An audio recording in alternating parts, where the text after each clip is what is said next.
आवाज मानदेशाचा। मध्य आखाती देशात सुरू असलेल्या युद्धाचा परिणाम आता भारतातील मोठ्या शहरांपासून ग्रामीण भागातील सर्वसामान्य नागरिकांपर्यंत जाणवू लागलाय। विशेषतः एलपीजी गॅसच्या पुरवठ्यावर त्याचा परिणाम दिसून येत असून गॅस एजन्सी बाहेर ग्राहकांच्या लांबच लांब रांगा लागल्याचं चित्र अनेक ठिकाणी पाहायला मिळतंय। या युद्धाचा परिणाम शेती आणि व्यापार क्षेत्रावरही होत असल्याचं दिसत आहे।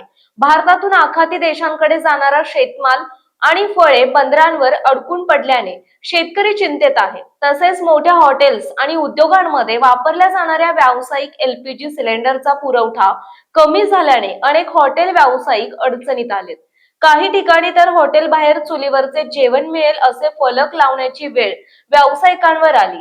म्हसवड शहरातील शुभम भारत गॅस एजन्सी बाहेरही ग्राहकांच्या मोठ्या रांगा लागल्याचं चित्र दिसून येत आहे।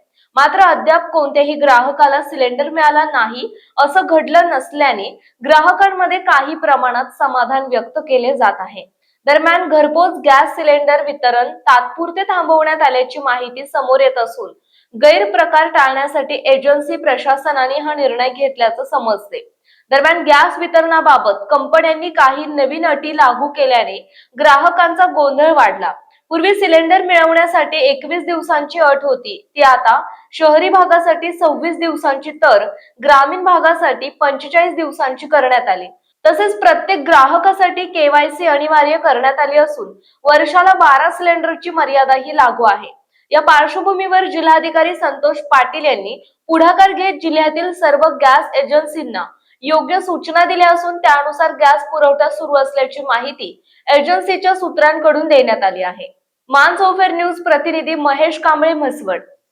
आपल्या जिल्ह्यातील तालुक्यातील लेटेस्ट बातम्या पाहण्यासाठी आजच मानसोफर न्यूज चॅनलला YouTube वर सबस्क्राईब करा आणि बेल आयकॉन प्रेस करा।